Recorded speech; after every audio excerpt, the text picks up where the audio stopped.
Genesis Wall. The Genesis Wall is a location set in the horror video game Scorn where the protagonist is born. It is a tall wall that gives birth to humanoid creatures. All of the humanoids are born with a large umbilical cord anchoring them to their pods.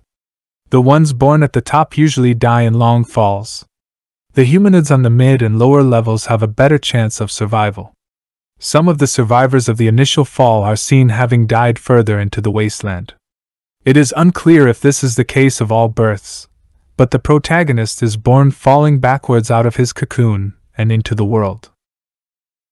Built not with bricks and mortar but from flesh, organs, and uterine lining, here stands the answer to the question of where Scorn's protagonist originates.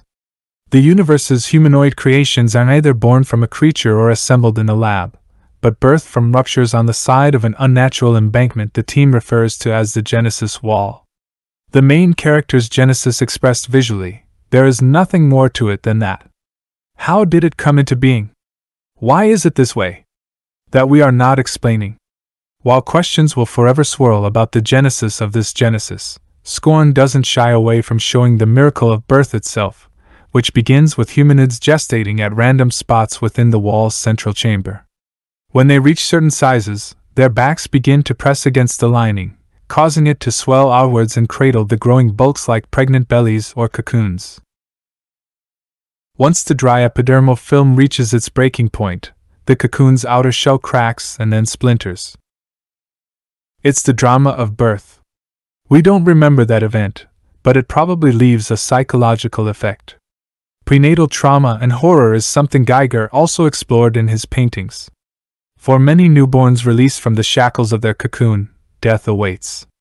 Gravity sends them crashing to the floor far below. This cruel randomness underscores the futility of most life, arbitrarily taken away from creatures after just seconds through no fault of their own. In one chilling painting of the wall, rows of decomposing forms lay beneath their gaping cocoons, carcasses fatally shattered by the drop and subsequent impact. The origins of the wall may be unimportant, but the materials within are far from it. Concept artist Filip Pekovic ensured he mapped out the inner organic matter in great detail, sketching various organs and tissue textures compressed together in close proximity. Some of these features appear human at first glance, yet under scrutiny differences become pronounced. The dimensions and shapes within match up to the insides of no known species from the animal kingdom, and are those cordyceps features peeking out from beneath certain folds of tissue? Even though the Genesis Wall conducts asexual reproduction, its cocoons are unmistakably gynecological and designed to draw parallels with the natural birthing process. Humans tumble from these cocoons backwards, Scorn's equivalent of being born breech,